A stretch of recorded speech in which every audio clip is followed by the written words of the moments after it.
안녕하세요. 부산부동산 스터디입니다. 1월 9일 1일 브리핑해 보도록 하겠습니다. 상승론자 여러분, 2025년부터 공급이 부족하다며 하락일을 걱정해 주셔서 너무나 감사합니다.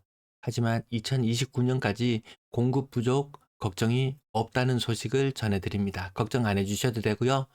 거래량 하락이나 걱정하세요. 자, 2025년 입주 물량이 얼마나 되길래 걱정들을 해주시나 싶어서 보니까 대략 8,000세대 정도 되네요. 8,000세대. 나중에 요 뒷부분 광고 좀 때리고 나서 하도록 할게요. 제 영상을 한 달 동안 빼빠지게 만들면요, 조회수가 한 5만에서 6만 사이 나와줍니다. 요 곱하기 3 하면은 제 수익이라고 보시면 될 거예요. 근데 부산 집주인들 폭탄 돌리기 중, 엄청나게 이 제목들, 이 시각 효과가 엄청나잖아요. 조회수가 12만입니다. 이 영상 하나로 제 두 달 동안, 전 9분도 짧은 집인데 제 영상은 그래도 한 10몇 분씩 넘어가는데요. 제가 2달 동안 빼빠지게 브리핑을 자료를 만드나, 이런 영상을 하나 만드나, 이 노력의 대가가 똑같습니다. 여러분들 이게 납득이 되시나요? 저는 이게 납득이 안 돼요. 납득이 안 됩니다. 그래서 제가 그나마 할 수 있는 자구책으로 광고를 하게 됐습니다. 영상 설명 부분 아래쪽이나 아니면 고정 댓글 쪽에 상품 살 수 있거든요. 알리익스프레스나 쿠팡, 뭐 쿠팡에서 뭐 3만 원짜리 상품을 하나 산다, 뭐 용과리 치킨도 한 개 사고, 뭐 케찹도 사고, 뭐 이렇게 필요한 것들 있잖아요. 쿠팡에서 일반적으로 주문하는 것들 있잖아요. 그냥 바로 쿠팡 앱을 열지 마시고 제 영상 링크를 한 번만 거쳐서, 어차피 이거 링크 누르면요, 그냥 쿠팡 앱이, 원래 쓰시던 쿠팡 앱이 열리거든요. 그거 쓰시면 되고, 아니면 알리익스프레스 물건, 제가 홍보해서 사신 분도 있거든요. 제가 물품을 홍보하지 않고 그냥 사이트만 홍보합니다. 사셨는데 별기대 안 하고 샀는데 생각보다 너무 괜찮대요. 왜? 어차피 메이드 인 차이나 공산품은 똑같습니다. 저도 얼마 전에 시계를 샀는데 2천짜리 시계를 샀어요. 한국에서는 10,000원 혹은 20,000원까지도 팝니다. 똑같은 물건이에요. 똑같은 물건. 상세 페이지 내용까지 똑같습니다. 근데 2,000원에 살 수 있어요. 여러분이 2,000원에 사시면 제가 일정 부분의 커미션을 먹겠지만, 여러분은 저보다 훨씬 더 많은, 훨씬 더 싸게 사기 때문에 여러분들에게 이득이 될 겁니다. 제 이득만 바라고 이렇게 하진 않습니다. 네, 여러분들도 이득이 되고 겸사겸사 저도 이득이 되고, 3만원짜리 상품을 한 개 쿠팡에서 사주시게 되면은 여러분들이 1년 동안 제가 만들어 놓은 영상을 다 시청하는 것과 똑같은 효과가 납니다. 이 정도 해주실 수 있으신가요? 이제 고급진 자료 보여드릴까요? 자, 다시 2025년도에 8,000세대니까 공급이 부족해. 그러면 공급은 얼마가 적정할까라는 적정 공급 물량에 대한 이야기를 아니할 수가 없습니다. 인구수가 지금 340만 대충 잡아볼게요. 그러면 한 1.1만 세대는 있어야지. 1.1만 세대, 1.7만 세대. 이렇게 생각하시나요? 이 생각도 이제 버릴 때가 되지 않았나 싶습니다. 뉴스 잠깐만 볼게요. 자, 자영업자 힘들다.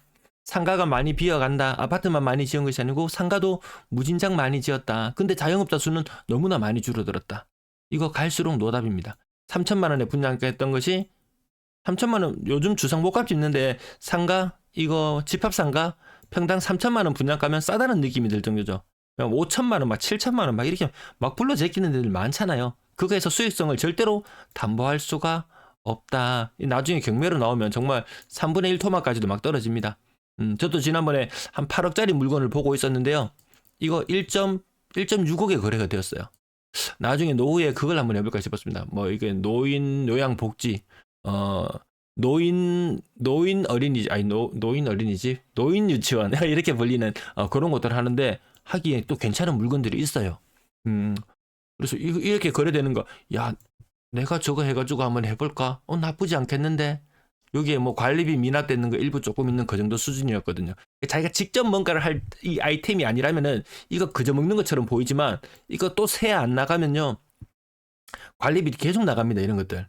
그런 것도 좀 부담스럽거든요. 또 빚내서 사게 되면 은행 이자 플러스 관리비까지 하면은 이 적자의 인생이 될 수 있으니까, 이거 함부로 하는 거 아니다. 이것도 그냥 관심 있게 보기는 하되, 함부로 하는 거 아니다. 라는 부분 잠깐 말씀드리면서, 부산 어제자 뉴스를 봐도요, 영도 지역에 빈집들이 무진장 많더라. 주택만, 아파트만 많은 게 아니고요. 아파트만 많은 게 아니고 주택들도 생각보다 많습니다. 부산 땅이 뭐 대구보다 좁고 뭐 서울보다 좁고 인구는 많고 이렇게 이야기하지만 무진장 많거든요. 이런 거 부수고 집 지어 보세요. 예. 또 뭐 바다 조망에 뭐니 할 수 있지만 이런 것들이 너무 많다라는 부분. 자, 그리고 부산 매물수 5만 넘어가도 많다 그런데 어떤 분이 좀 서운해 하셨어요. 거의 지금 100채 중에 7채가 매물로 나와 있는 시장 상황이에요. 100채 중에 아파트 100채 중에서 7채가 매물로 나와 있어요. 울산에 져서 너무 아깝대요. 2등. 왜 우리는 만년 2등이냐? 왜 우리는 만년 2등이냐? 제2의 도시 부산 2위로 만족 못 하겠대요. 1등 하고 싶대요. 지금 무진장 많은 상태입니다. 팔려고 하는 사람 많아요. 2023년도에 특히나 분위기가 안 좋아지는 가운데 특례로 거래량이 늘어나고는 있었지만 사실 몰래 팔려고 하는 사람들이 더 많았다는 현실. 그리고 뭐 취득세 인하론, 양도세 인하론 이런 것들이 나오면서 했지만 이미 조정 대상 지역이 해제되고 비조정 대상 지역을 거쳐가는 이 과정들을 통해서 2주택 사면은 당장의 혜택이 엄청났었거든요. 취득세 해도 소용없어요. 양도세 하면 이제 집들 팔고 튈 수 있는 그런 기회로 삼고 혹여나 이런 생각할 수 있죠. 예전에 보니까 5년 한도 5년 동안 양도세 면제 혜택을 준다 이런 부분들이 있었습니다. 왜? 뭐 미분양이나 이런 것들을 구입하면 근데 그 시절하고 지금하고 비교할 수 없을 정도로 미분양이라고는 하지만 분양 가격이 굉장히 비쌉니다. 섣불리 안 하시는 게 낫다. 어차피 미분양 물량 살 돈이면 길 하나 건너가지고 집 2채 살 돈입니다. 집 2채 살 돈. 말만 신축이지 그렇게 대단한 건 아니거든요. 뭐 공기 뭐 정화 시설이 뭐 좋니 뭐니 하지만 그거 몇백만 원 안 들이면은 금방 해요. 뭐 시스템 에어컨이 좋니 뭐니 하지만 그것도 몇백만 원 안 들이면 해요. 뭐 그다음에 뭐 와이파이 해가지고 홈 머스기 시스템 이런 거 만드는 것도 알리익스프레스 그런 데서 잔잔한 부품 몇 개 사가지고 하면요 뚝딱뚝딱 누구나 할 수 있어요. 즉 꾸미는 재미도 있어요. 자, 적정 물량 가구 아까 1.7만 이렇게 했었죠. 그래서 부산 인구수 대비했을 때 아실이나 이런 곳에 가봐도 1.6만 혹은 1.7만이 적정하다고 합니다. 그래서 2016년 기준으로 혼인 건수가 한 17,000 정도 되면은 적정 물량이 그 정도 되겠네. 야, 결혼해서 집 사고 사는 사람이 17,000 정도 되겠네. 이렇게 생각해 볼 수도 있겠죠. 그러면 혼인 건수 최근에 보면요 만입니다. 만. 야, 그러면 부산에 1만 건이면 충분하겠네. 적정 공급 물량 1만이면 출만하겠네. 이 정도, 저는 이 정도로 바라봅니다. 야, 그럼 세대수가 늘어나잖아, 세대수가. 세대수가 얼마나 늘어난지 한번 볼까요? 부산의 세대수 증가물 보면 2023년도에 많이 증가하지 않았어요. 22년도에도 만 세대 정도 증가했어요. 그러면 2020년도에는 왜 이렇게 증가했냐? 이거 막 세대 분리하고 새로 청약 넣고 청약 광풍이 일어나거나 그런 투기 시장이 불을 뿜는 시기에는 희한하게 이게 세대 분리가 많이 일어납니다. 이런 특수한 경우를 제외하고는 세대수 분화도 점점 둔화되고 있어요. 세대수 분화되는 꼴만 봐도 1년에 1만 세대면 적정하겠네. 세대수 새로 생겨나는 만큼 아파트 새로 지으면 되잖아. 근데 보시면요. 다시 적정 결혼하는 인구수를 보면 만 세대 정도 됩니다. 만 쌍 정도의 커플이 탄생합니다. 그래서 부산의 적정 공급 물량 16,000세대 이제 있자. 1만 세대면 충분하겠다. 지금 있는 것도 남아 돌아서 안 팔리는데 1만 세대면 충분하겠다. 이런 식으로 접근을 한번 해보겠습니다. 부산의 인구수가 이렇게나 자, 이렇게 바뀌어가는 모습들 이런 것들 잠깐 봤고요. 그러면 2025년도에 7,900, 8,000세대 정도 되죠. 그러면 네가 방금 1만 세대 정도가 적정이라고 했잖아. 그러면 땡겨 올게요. 15,000세대죠. 5,000세대 중에서 2,000세대 빌려 올게요. 5,000세대 중에서 2,000세대를 빌려 올게요. 그러면 2025년 적정하죠? 자, 그리고 다시 2026년도로 가볼게요. 7,000세대 정도 입주가 예정되어 있네요. 뭐 후분양이나 이런 거 빠져서 사실 입주가 더 많을 수도 있습니다. 입주가 더 많을 수도. 아실 자료만 바탕으로 합니다. 그럼 여기 3,000세대 모자라 3,000세대 또 빌려 올게요. 2026년도 적정하더라. 27년 일단 여기까지 조금 보류할게요. 그래서 여기 봤을 대구 자료인데요. 대구 자료 잠깐 보시면은 아실에는 대구의 24년도에 입주 물량이 2만 1,000이라고 나와요. 근데 제가 후분양하는 아파트들을 이렇게 목록들을 다 뽑아봤거든요. 대구에만 후분양이 많을까요? 분명히 부산에도 후분양이 있잖아요. 후분양하는 세대까지 합치니까 2만 4천으로 늘어납니다. 25년도에 대구에도 뭐 적정 인구수 240만 대비 1.2만은 있어야 되는데 25년에 공급이 부족하다. 그래서 공급 부족하기 때문에 가격이 폭등한다고 했는데요. 제가 후분양 아파트를 조사해가지고 딱 집어넣으니까 13,000세대를 넘었습니다. 적정 물량을 넘어섭니다. 대구의 혼인건수는 7,000건 정도 되거든요. 이것도 넘어서요. 무진장 많습니다. 거기다가 부산 매도 물량까지 한번 생각해 본다면요. 좀 매수와 매도 물량이 좀 팽팽했던 시기 언제로 기억하시나요? 이쯤 한 3만 세대 정도 있으면 적정한 물량으로 보이시나요? 왜냐? 요건 아까 계산하는 방식인데 77만 가구 중에서 보통 시장이 안정화되어 있을 때는요. 매물이 2에서 3% 정도 나와 있습니다. 그러면 매물 개수가 3%라고 잡고 한 2.5만 개라고 쳐볼게요. 2.5만 개 정도 있는 시장이 좀 일반적으로 시장이 안정된 시기였다고 치면요. 여기 물량이 2.5만 개 있어요. 얘를 1년에 1만 개씩 풀어줍니다. 또 1만 개씩 풉니다. 그 다음에 0.5만 개를 풉니다. 그러면 아까 모자랐던 여기에다가 5천 세대를 또 빌려줘요. 그럼 2027년도 문제 없죠? 매도 물량 자체만으로 28년도, 29년도까지 공급은 문제 없더라. 지금 안 지어도 아무 문제 없어요. 안 지으면 오히려 무슨 문제가 생기냐? 이동이 없기 때문에 부동산 시장이 완전히 정체되어 버립니다. 완전히 정체되어 버려요. 그리고 지금 5만 900개 수준인데요. 작년 최고점 수준까지도 이게 막 매물이 늘어날 거예요. 내일만 돼도 매물 개수가 한 5만 2천 개 수준까지 뛰어오르거든요. 작년 끝자락보다 훨씬 많아진다는 그런 모습. 전세 물량도 많다. 팽팽하게 힘겨루게 하기에는 여전히 많은 수준이다라는 부분. 월세 물량도 9,500개. 예전과 달라진 부분이 월세 물량이 층위가 굉장히 높아져 있습니다. 얘가 떨어지질 않습니다. 전체 임대 물량 22,000개. 얘 소진 한락해도 신혼부부들 결혼해서 계속 들어가서 살아도 될 만큼 임대 물량은 충분합니다. 아파트 거래량 92건. 많이 작은 느낌 드시죠? 자, 시뮬레이션, 내년 시뮬레이션 까만색입니다. 까만색. 총선을 앞두고 4월 10일 총선을 앞두고 일부 늘어나다가 줄어드는 형국으로 갈 것이다. 이렇게 전망을 하고 있습니다. 자, 거래량 92건. 전주 3일치 거래량 92건, 112, 114, 112, 132 이런 식으로 놓고 보시면은 이틀치 거래량은 100건이 넘는 것이 기본이었는데 거래량이 확실히 이제 90대 이렇게 나옵니다. 주간 거래량 기준으로 봤어도 한 330건대, 1400건대 그 정도 나오거든요. 그렇게 되면 일단 이번 달 거래량은 한 1600건대 많이 줄어드는 모습이죠.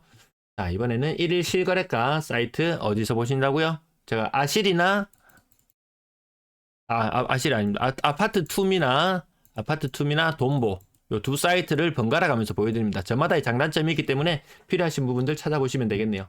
서울 100건, 부산 90건, 대구 70건, 인천 80건. 인구 수별로 좀 비슷하게 나온 것 같습니다.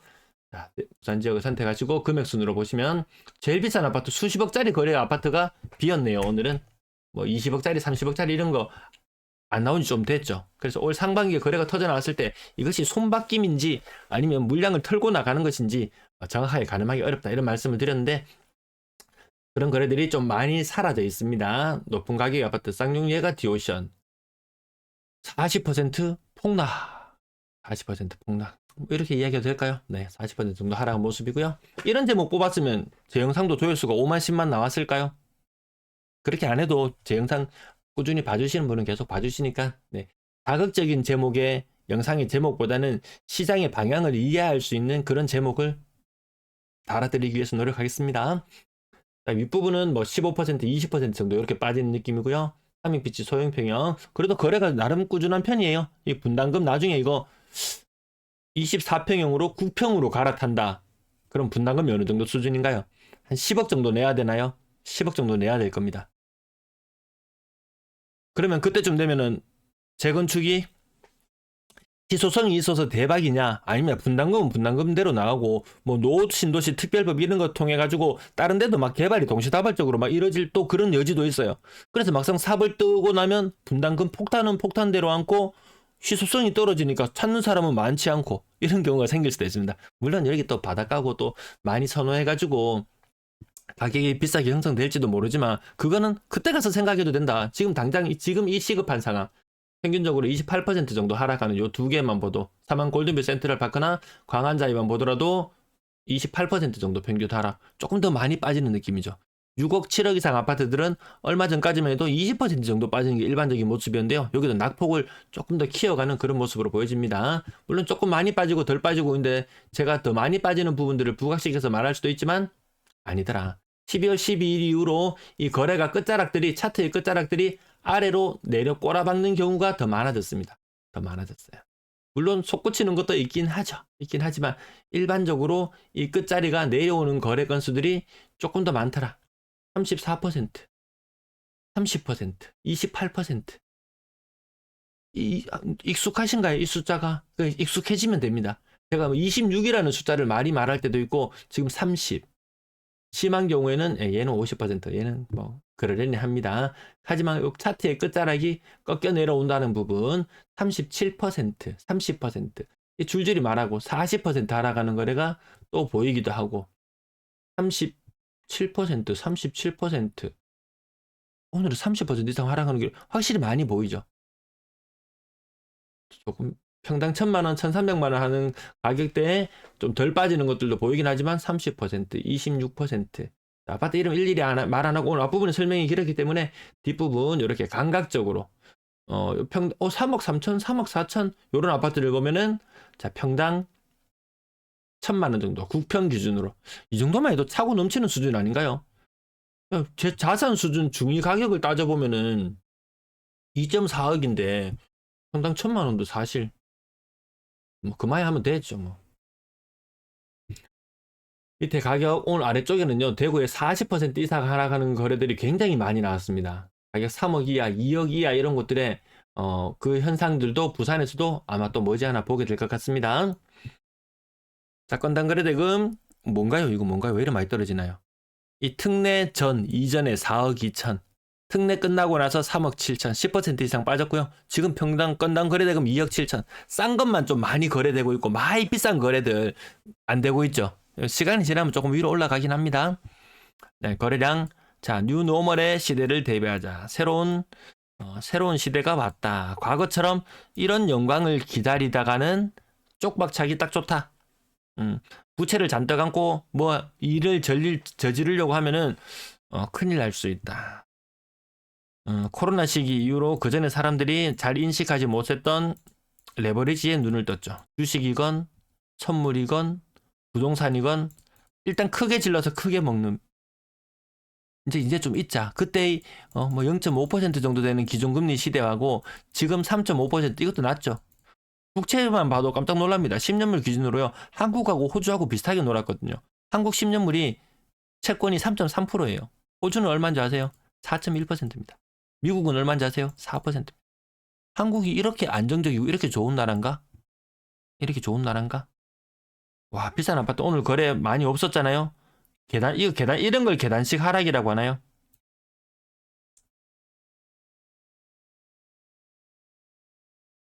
이런 식의 금리 하락을 바라는 사람도 있겠지만 이런 식의 금리 하락이 나온다는 말은 경기가 완전히 진짜 골로 갔을 때 나타나는 현상이니까요. 분양권 거래량, 전세 거래량 앞부분 설명이 길어서 뒷부분은 마칠게요. 아까 보셔도 아시겠지만 그 9분짜리 영상 하나에 조회수가 막 9만씩 막 10만씩 이렇게 막 달립니다. 저는 지금 18분째 영상을 촬영하고 있는데 조회수가 2천. 야, 이래서 밥숟가락이나 뜰란가 모르겠습니다. 네, 오늘도 시청해주셔서 감사합니다. 뒷부분 계속 보여드립니다. 자, 줄어듭니다. 전세가가 매매가를 받쳐주지 않는다는 모습까지, 그리고 월세 가격도 안정되어 있고 매물이 많으면 많을수록 경쟁적으로 가격을 내릴 수밖에 없다. 시청 감사합니다.